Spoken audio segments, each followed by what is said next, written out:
E agora nós teremos aqui no Quadrinho da Sarjeta tutorial de maquiagem. Não. Hoje eu quero falar com vocês sobre rostos, sobre essa coisa que vocês estão vendo agora, por exemplo, que não é das mais bonitas, mas sobre todos os rostos que nós nos deparamos ao longo do nosso dia, todos os rostos que a sociedade nos traz, e quero falar de Helter Skelter, mangá de Kyoko Okazaki. Helter Skelter saiu originalmente entre 1995 e 96 na Phil Young, que é uma revista de demografia josei, portanto voltada para mulheres adultas, e conta a história de Liliko, que é uma supermodelo, ela também canta, ela atua, enfim, ela é uma ídolo para toda uma geração ali, principalmente de meninas japonesas. Eu tô com certa dificuldade de ficar passando páginas a esmo aqui do mangá, como muitas vezes eu faço, porque ele tem muitas cenas de sexo, muitas cenas explícitas, e aí o YouTube vai encrencar, né? O estilo da Kyoko Okazaki é um tanto mais brutal, no sentido de que o desenho não parece ter muito arte final, ela simplesmente larga o desenho no papel e era isso. Eu gosto disso, dá uma certa crueza pro desenho e inclusive faz o contraste, porque é uma história sobre uma supermodelo, tudo em volta dela tem a ver com beleza, e o desenho não é belo. Pelo contrário, tudo é muito frio, muito banal, poderia se dizer até sujo, e a beleza, que tanto se fala aqui, está nos olhos de quem vê. Mas vamos falar um pouco mais da Liliko, tá? Ela é essa mulher linda, maravilhosa, todo mundo quer ser como ela, só que ela é uma mulher completamente artificial. E essa rede de mentiras que ela sustenta está começando a vir à tona. Por quê? Porque, como vocês podem ver aqui nessa cena, o rosto dela está começando a se desfazer. Não só o rosto, o corpo inteiro dela, ela está começando a cair aos pedaços. Veja, eu não estou dando grandes spoilers, porque esse é o começo da história. E agora, se você não quer ouvir spoilers, tire aí o áudio pelos próximos 10 segundos. O que a gente vai descobrir ao longo do mangá é que existe uma clínica voltada para a elite que consegue fazer qualquer um ser belo por um custo, e um custo bem alto. Não só grana, tá? Tem um custo ético aí tremendo. Porque a tecnologia utilizada não fica clara exatamente como é que ela é, mas tem a ver com você extrair o útero, extrair os ovários, o se utilizar de fetos, e tudo isso foi tirado das mulheres sem o consentimento delas. Sim, mulheres que foram ao hospital procurando ajuda, procurando atendimento médico e perderam seus filhos, perderam seu útero, perderam seus ovários, por médicos que estavam dizendo para ela que estavam salvando a vida delas, ou enfim, fazendo qualquer tipo de procedimento, mas na verdade estavam abastecendo essa clínica. Toda essa matéria-prima, portanto, permitia que qualquer mulher pudesse se tornar eternamente jovem. E essa era a história da Liliko. A Liliko não havia sido transformada tão somente no seu corpo, no seu rosto, mas a sua vida também havia se modificado, né? Ela havia negado a relação com a família dela, ela havia mudado de identidade. Isso é muito claro aqui ao longo do mangá, né?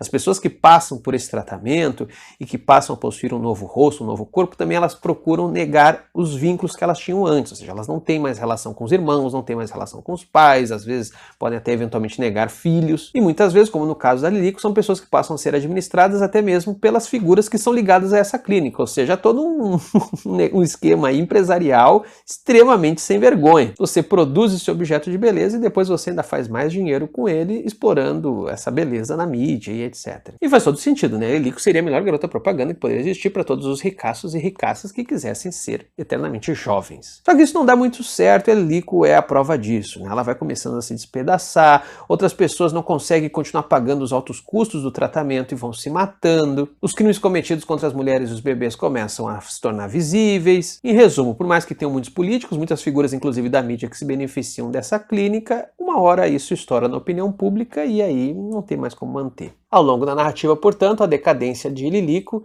é a decadência dessa indústria da beleza.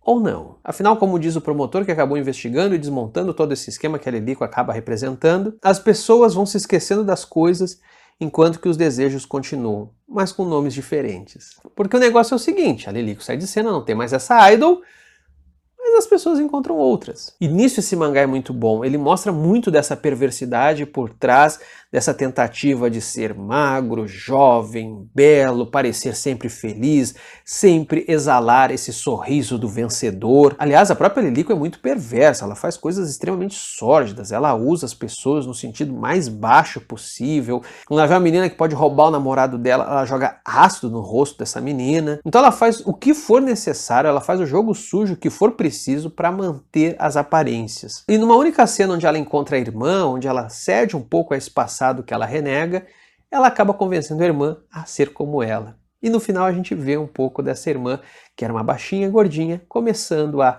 tentar ser magra, com os olhos maiores, fazer uma cirurgia para que os olhos não sejam esses olhinhos tão puxados, de japonesa, enfim, de alguma maneira procurando ser esse ideal que a Liliko representa. O que esse mangá mostra, portanto, é que a gente vive uma pandemia de rostos. Uma pandemia que, na verdade, nunca deixou de existir, Só que hoje a gente tem as condições técnicas, a gente tem a internet, hoje essa pandemia tem condições de se espalhar muito mais. De certa maneira, nós sempre tentamos parecer, sempre tentamos espelhar aquele que se torna um ídolo para uma determinada cultura. Um lugar muito bom de você olhar para a história da arte, sobretudo para a tradição retratista ocidental, a partir ali do século XIV. Muitos artistas, quando fazem um autorretrato ou estão pintando Cristo, fazem essa coisa confusa que você não sabe exatamente se você está vendo uma representação de Cristo ou se você está vendo uma representação do próprio autor. É a maneira de você fusionar o seu rosto, o seu próprio rosto, com o do ídolo. E isso faz todo sentido a partir do Renascimento, quando há essa virada antropocêntrica, ou seja, a arte passa a se voltar mais para o ser humano,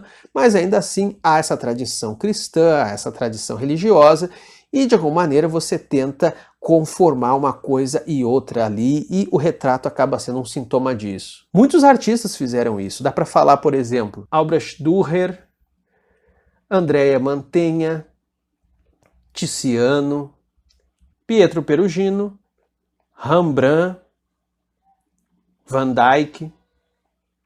Isso é só um exemplo de um momento, de uma cultura. A gente pode achar isso acontecendo em diferentes outras culturas, em diferentes outros momentos.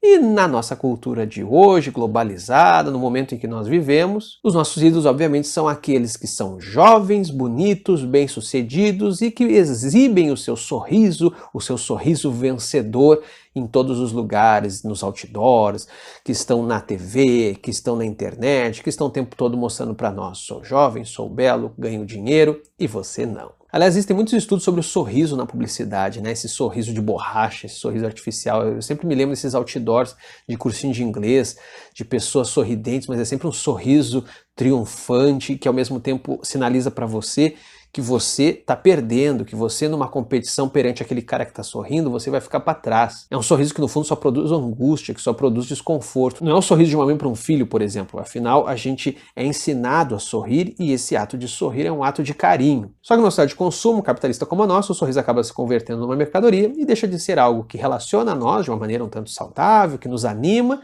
e se torna algo que serve como um objeto de disputa. Eu só sorrio porque eu sou melhor do que você. Aliás, é bastante sintomático que o emoji de sorriso criado pelo Facebook, que era para você usar quando você achasse algo engraçado, acabou se tornando uma forma de expressão para escárnio, para humilhação, para desqualificação do outro. Por isso é preciso estar disposto, é preciso ser jovial, sorrir, gargalhar de superioridade. Então o jeito é correr atrás, gaste aí a grana que você tiver e que não tiver em cosmético, em academia, em tratamento de beleza, em o que for, para você ser esse ídolo que você, com certeza, nunca vai ser. É a história desse fracasso e dessa tragédia que Helter Skelter ilustra tão bem. 2 comentários a mais aqui. Kyoko Okazaki, logo após ter terminado Helter Skelter, foi atropelada por um motorista bêbado, ficou com uma série de sequelas, nunca mais se recuperou, e por isso também nunca mais fez nenhum mangá, mas ela fez vários mangás antes, valia a pena trazer eles pra cá também. E outra coisa um tanto chatinha de falar, mas é preciso aqui comentar, eu não sei exatamente se é um problema de tradução ou de revisão, mas o texto aqui tem umas horas que, meu Deus do céu, tá? Ainda assim fica a dica, é um baita de um mangá. E no mais eu queria fazer um agradecimento aqui a Alice Monstrinho, quadrinista, que foi me orientando de mestrado, que foi quem me apresentou Helter Skelter, ela inclusive analisou na dissertação dela, vou deixar o link aqui da dissertação dela também aqui na descrição do vídeo. E no mais, curta o vídeo se você curtiu, se inscreva no canal, compartilhe, apoie o Quadrinhos Sarjeta, a gente tem uma campanha de financiamento recorrente no Catarse, vou deixar o link na descrição do vídeo, no primeiro comentário fixado, e também segue a gente lá no Instagram, @sarjeta. Valeu, pessoal!